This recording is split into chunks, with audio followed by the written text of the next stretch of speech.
ಬಾಂಗ್ಲಾದಲ್ಲಿ ಒಬ್ಬ ಕ್ರಾಂತಿಕಾರಿ ನಾಯಕ ಶರೀಫ್ ಉಸ್ಮಾನ್ ಹಾದಿ ಅಂತ ಆತನ ಹೆಸರು.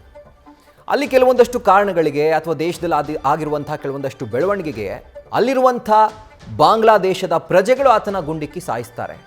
ಆದರೆ ಅದರಿಂದ ಅನ್ಯಾಯವಾಗಿ ಸಾವನ್ನಪ್ಪಿದ್ದು ಅಲ್ಲಿನ ಒಬ್ಬ ಹಿಂದೂ ವ್ಯಕ್ತಿ. ದೀಪು ಚಂದ್ರದಾಸ್ ಅಂತ ಆತನ ಹೆಸರು. ಯಾವಾಗ ಈತನ ಹತ್ಯೆ ಆಗುತ್ತೋ, ಅಂದ್ರೆ ಈ ಶರೀಫ್ ಉಸ್ಮಾನ್ ಹಾದಿಯ ಹತ್ಯೆ ಆಗುತ್ತೋ, ಇದಕ್ಕೆ ಭಾರತನೇ ಕಾರಣ, ಹಿಂದೂಗಳೇ ಕಾರಣ ಅನ್ನೋ ರೀತಿಯಲ್ಲಿ ಅಲ್ಲಿ ಬಿಂಬಿತವಾಗ್ತಾ ಇದೆ. ಸಿಕ್ಕ ಕಡೆ ದಾಂಧಲೆ ಮಾಡ್ತಿದ್ದಾರೆ. ದೀಪು ಚಂದ್ರದಾಸ್ನ ನೇತ್ ಹಾಕಿ ಮರಕ್ಕೆ ಸಜೀವವಾಗಿ ಬೆಂಕಿ ಹಚ್ತಾರೆ, ದಹನ ಮಾಡ್ತಾರೆ.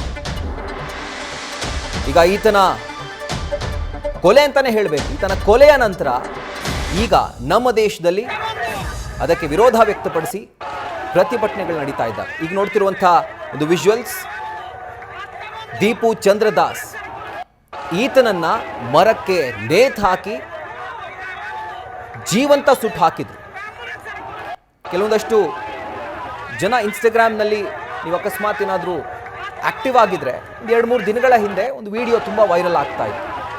ಇದೇ ದೀಪು ಚಂದ್ರದಾಸ್ ಅವರ ವಿಡಿಯೋ, ಕೊನೆ ಕ್ಷಣದ ವಿಡಿಯೋ.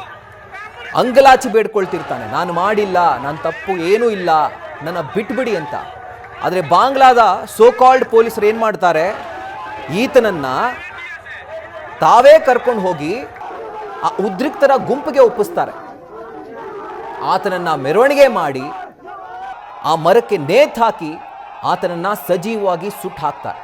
ಪೊಲೀಸರು ಅಲ್ಲೇ ಇದ್ರೂ ಕೂಡ ಒಬ್ರು ಒಂದು ಮಾತು ಹೇಳಲ್ಲ. ಯಾಕಂದ್ರೆ ಬಾಂಗ್ಲಾದೇಶದಲ್ಲಿ ಹಿಂದೂ ಧರ್ಮ ಅಥವಾ ಹಿಂದೂಗಳು ಮೈನಾರಿಟೀಸ್.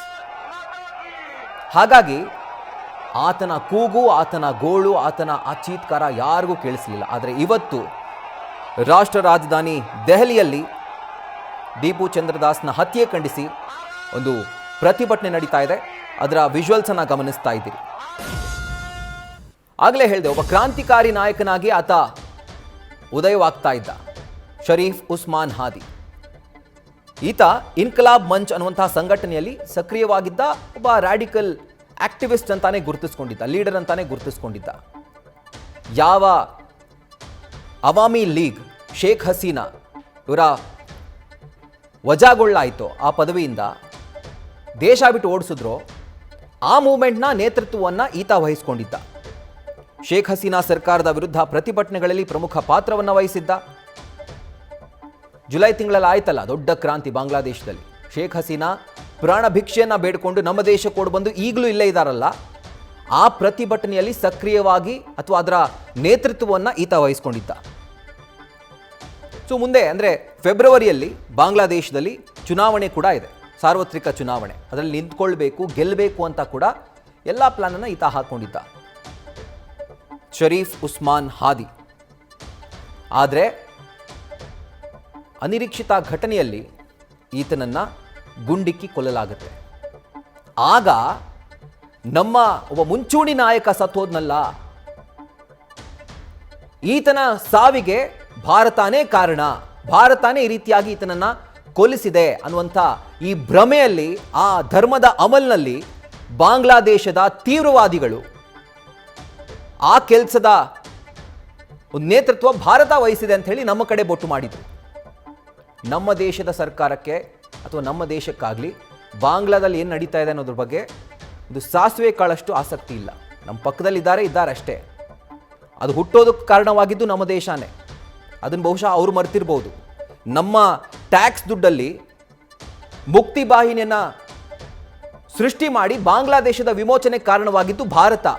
ಆ ಋಣ, ಆ ಕೃತಜ್ಞತೆ ಅವರುಗಳಿಗೆ ಇರಬೇಕಿತ್ತು.